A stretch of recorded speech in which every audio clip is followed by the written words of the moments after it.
La tindràs. El pare de la vella es va negar rotundament a marxar. Ella li va estrènyer la mà amb força i li va demanar que, per aquesta vegada, confiés en ella. M'escaparé, però necessito temps.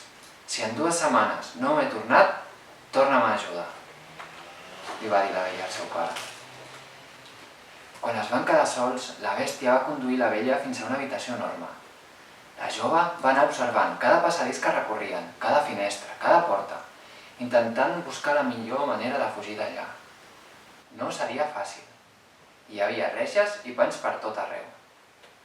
«Dormiràs aquí», li va dir. «Pots passejar lliurement per tot el castell, però mai, mai podràs pujar a la torrassa. Si ho fas, seràs castigada. Ara, muda't i baixa a sopar. En aquest armari hi tens vestits, posa't en un».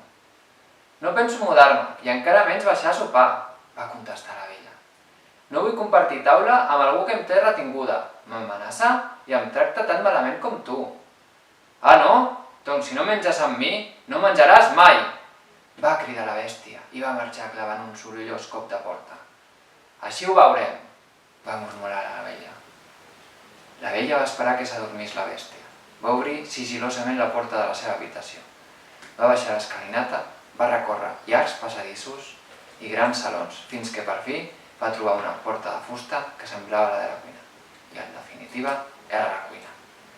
Va agafar unes quantes coses i va tornar a la seva habitació.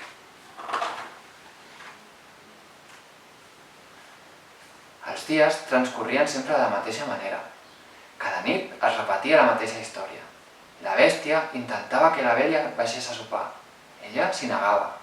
I cada dia ell intentava parlar amb ella.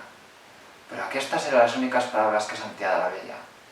«Si em segueixes tractant així, mai tindràs una resposta meva». La bèstia, en comptes de reconèixer el seu error, seguia impedint que la vella fos lliure. Ella sempre buscava com escapar-se.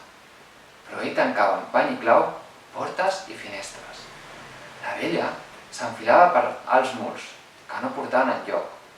S'arrossegava per estrets passadissos que no tenien sortida. Intentava obrir panys impossibles.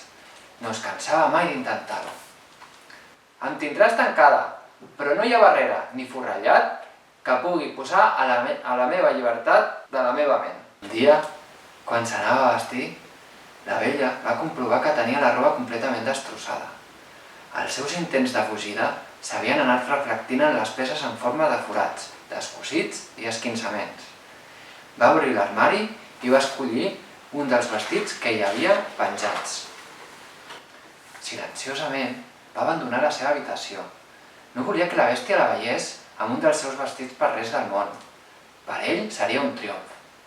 Va anar per un camí diferent per evitar-la i es va trobar, sense pretendre-ho, amb les escales que accedien a la torrassa. Va ignorar l'amenaça de la bèstia i va començar a pujar. La torrassa era fosca, però un vell esclat provenia del fons de l'estança. S'hi va acostar i va veure una preciosa rosa vermella protegida per una campana de vidre.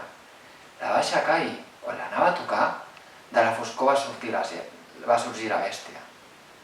«Com t'atreveixes? Et vaig prohibir pujar a la torrassa.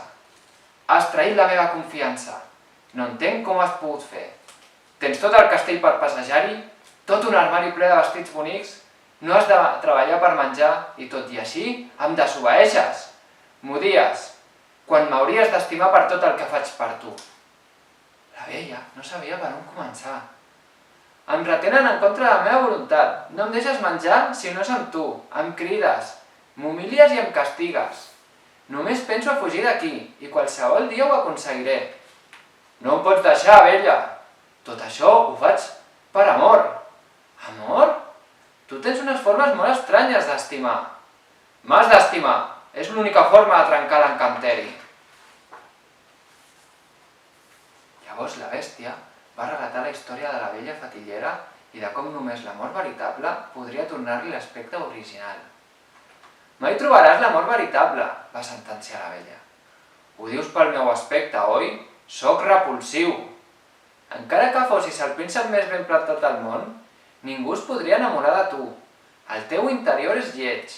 Fins que no ho canvis, seguiràs sent una bèstia, per fora, però també per dins. Si algú està amb tu serà perquè li fas por i no sap com escapar-se. Vella, aquesta rosa és l'única esperança que em queda. Quan perdi l'últim pètal se m'haurà acabat el temps. El temps s'ha tacat ja fa molts anys. I a mi també se m'ha acabat, va dir mentre s'acostava a la bèstia i li arrencava les claus que tenia penjades al cinturó. Per primera vegada des que era al castell, la vella es va sentir més poderosa que la bèstia. Va fer mitja volta i va marxar. La bèstia es va quedar petrificada. Just en aquell moment va caure l'últim pètal de la rosa. La seva mirada es va congelar sobre la tija nua. Seguiria sent una bèstia tota la vida. Mentre baixava les escales cap a la sortida, la vella va sentir la bèstia cridar: «No te'n vagis, vella! Què faré jo si te'n vas?» «Ho sento, però això només depèn de tu», va dir la vella per si mateixa. La bèstia es va quedar sola a la torrassa. Va pensar en el que la vella li havia dit, en com l'havia tractat. Per primera vegada a la vida va ser conscient que s'hauria de replantejar les coses. I just en aquell moment, la rosa va tornar a florir amb tots els seus pètals. La vella va abandonar el castell per sempre pel seu propi peu, i ho va fer amb el vestit que tantes vegades la bèstia havia insistit que es posés. Però només el va portar quan ella així ho va decidir. Mai més va tornar a saber res de la bèstia. No va saber que se li havia atorgat una segona oportunitat. El fet que l'aprofités o no, com bé va dir la vella, només depenia d'ell. I vet aquí un gat i vet aquí un gos, aquesta nova versió del conte ja s'ha fos.